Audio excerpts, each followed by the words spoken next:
Jadi pemirsa sayangnya di luar sana masih ada aja nih orang yang tega menganiaya kucing di jalanan nih. Iya, dan gak jarang juga nih kucing liar terutama ya dapat ditemukan dalam keadaan yang mengenaskan. Mulai dari kelaparan hingga luka-luka karena kecelakaan atau tindak kekerasan. Dan pemirsa, di segmen Cerita Pagi kali ini kami akan menghadirkan kisah Dita Agusta yang mendirikan shelter kucing bernama Rumah Kucing Parung yang kini sudah menampung hampir 1.000 kucing. Kepedulian akan nasib kucing liar juga dilakukan seorang warga asal Kediri, Jawa Timur, yang mana ia rela rumahnya dijadikan tempat penampungan kucing liar tak bertuan yang kini jumlahnya ratusan hingga ratusan lainnya ya. Oke, nah kira-kira seperti apa cerita selengkapnya? Kita akan simak dalam Cerita Pagi Rumah Peduli Lindungi Kucing.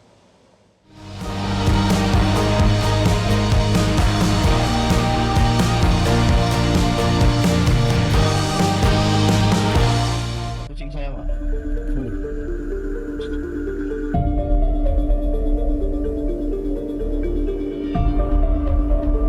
Kasus kekerasan dan penyiksaan terhadap hewan di Indonesia kembali terjadi.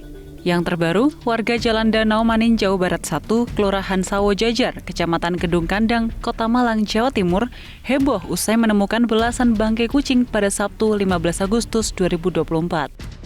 Kucing-kucing liar dan peliharaan itu diduga mati diracun. Sebelumnya pada Juli 2024, aksi penembakan terhadap seekor kucing hingga mati di Kota Semarang, Jawa Tengah viral di media sosial.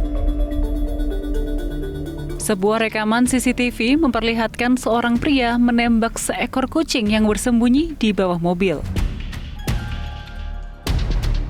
Pelaku yang bernama Imam Prasetyo, warga Kerobokan Kota Semarang, mengaku menembak kucing milik tetangganya tersebut menggunakan airsoft gun. Lantaran kesal, kucing kerap buang kotoran sembarangan dan memakan burung merpati balap seharga jutaan rupiah miliknya. Atas perbuatannya, pelaku dijerat pasal 406 KUHP dengan ancaman hukuman maksimal 2 tahun dan 8 bulan penjara. Ini Pak, kucing saya, Pak. Yang paling miris, pada bulan Agustus lalu, viral video yang direkam oleh salah seorang mahasiswa saat memergoki NY, 63 tahun tengah mengkonsumsi daging kucing. Warga Kelurahan Sekaran, Kota Semarang, Jawa Tengah digemparkan dengan perilaku seorang pria yang gemar memakan daging kucing. Kepada anak kosnya, pelaku berdalih terpaksa mengkonsumsi daging kucing lantaran menderita penyakit diabetes.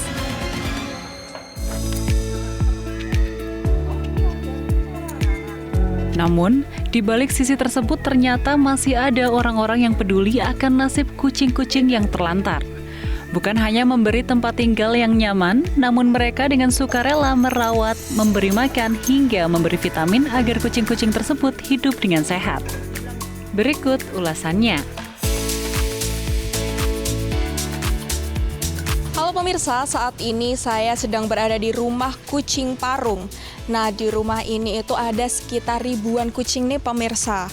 Nah, kalau misalnya kita melihat terkait fenomena kucing liar dan kucing jalanan ini sering kali diperlakukan tidak baik oleh manusia dan juga tidak jarang kita melihat bahwa kucing-kucing kampung dan kucing liar di jalanan ini tidak mendapatkan makanan yang layak. Nah, di sinilah di shelter Rumah Kucing Parung ini, Dita Agusta akhirnya membuka shelter untuk menampung kucing-kucing rescue dan juga ada juga untuk pemilik yang akan menyerahkan kucingnya ke sini. Yuk kita lihat bagaimana kucing-kucing di sini.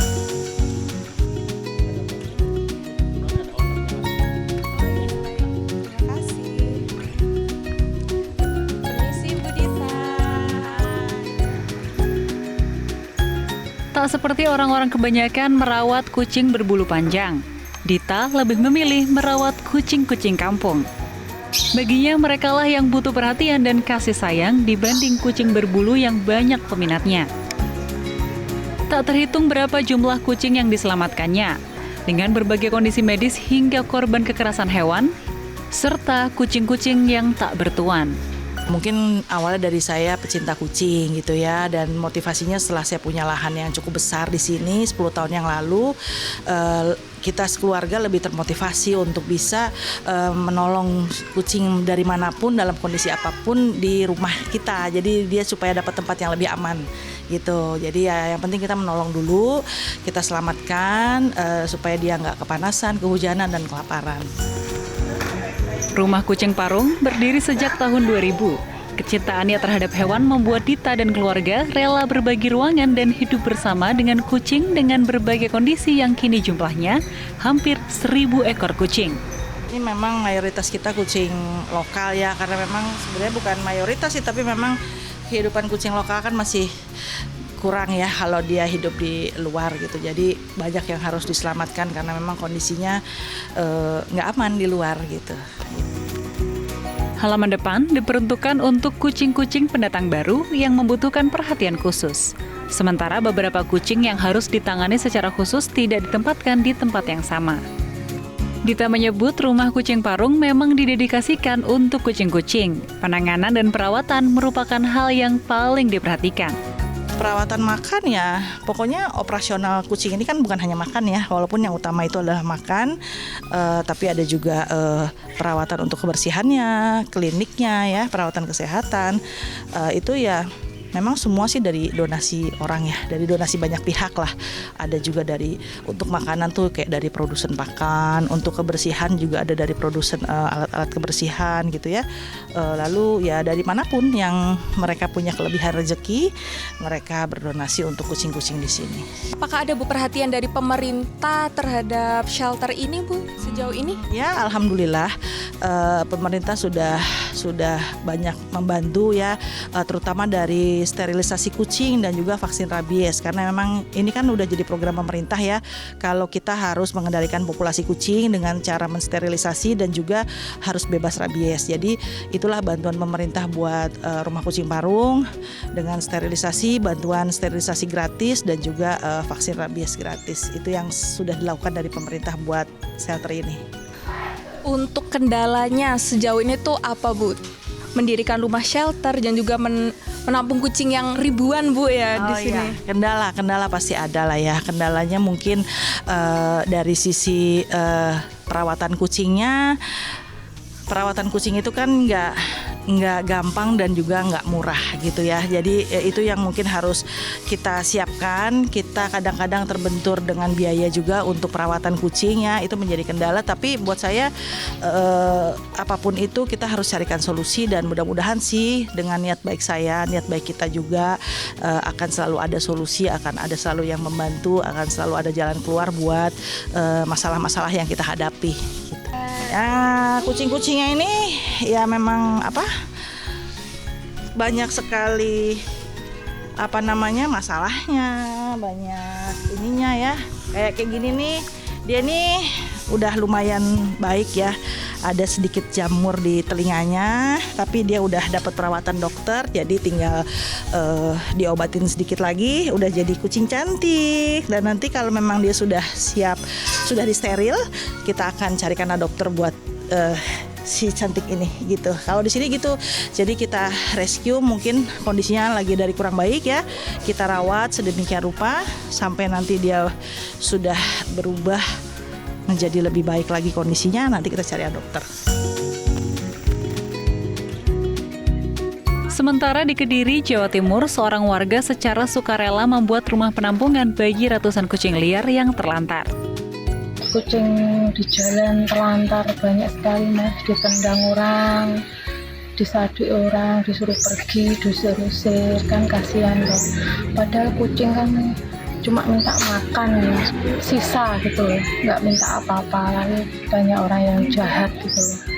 Terus modal nekat, patungan sama namanya Mbak Lili, rumahnya perumahan Ngronggo, modal uang 700.000 bangun penampungan ini. Terus operasionalnya seperti apa Mbak? Dana pribadi. Apa-apa masih beli sendiri Mas, belum punya donatur. Selain memberi makan, Wiwin dan ibunya juga rutin mengobati kucing jalanan yang sakit. Aksi ini berawal saat dirinya prihatin melihat kondisi kucing liar. Dari situlah, Wiwin dan ibunya memiliki ide untuk membuat rumah penampungan khusus kucing liar. Saat ini, total ada 125 ekor kucing yang ia rawat di rumah penampungan kucingnya. Selain mendapatkan makanan, kucing-kucing ini juga mendapatkan tempat yang nyaman serta vitamin agar selalu sehat. Tidak sampai di situ, Wiwin dan sang ibu juga menanggung seluruh biaya perawatan kucing liar. Kedepan, Wiwin berharap ada perhatian dari dinas terkait dan tidak ada lagi warga yang membuang bahkan menyiksa kucing liar. Direktur Jaan Domestik menyebut sangat mengapresiasi adanya pihak yang menaruh kepedulian terhadap tempat-tempat penampungan bagi hewan jalanan. Banyak ya situasinya di Indonesia, terutama di kota-kota besar itu kan memang overpopulasi untuk hewan jalanan itu kan sangat besar ya. Karena memang kalau di Indonesia sendiri sayangnya itu kan belum cukup banyak gitu pihak ya, kecuali yang kalau misalnya sangat signifikan kan di Provinsi DKI Jakarta dan juga Provinsi Bali ya, yang punya banyak NGO khusus yang melakukan program sterilisasi atau spay neuter untuk hewan-hewan jalanan. Nah, tetapi kalau di kota-kota lain, provinsi lain di Indonesia itu belum merata sikap dan juga inisiatif-inisiatif tersebut. Jadi memang sangat dibutuhkan gitu program-program ini, dan juga termasuk tempat-tempat penampungan untuk yang menyelamatkan hewan, baik itu anjing atau kucing jalanan. Faktanya, perlindungan hak asasi hewan diatur dalam beberapa regulasi, termasuk Kitab Undang-Undang Hukum Pidana Pasal 302 dan Undang-Undang Nomor 18 Tahun 2009 tentang Peternakan dan Kesehatan Hewan. Aturan ini bertujuan melindungi hewan dari penyiksaan, penelantaran, dan perlakuan kejam. Tim Liputan, Metro TV. Jelajahi cara baru mendapatkan informasi. Download Metro TV Extend sekarang.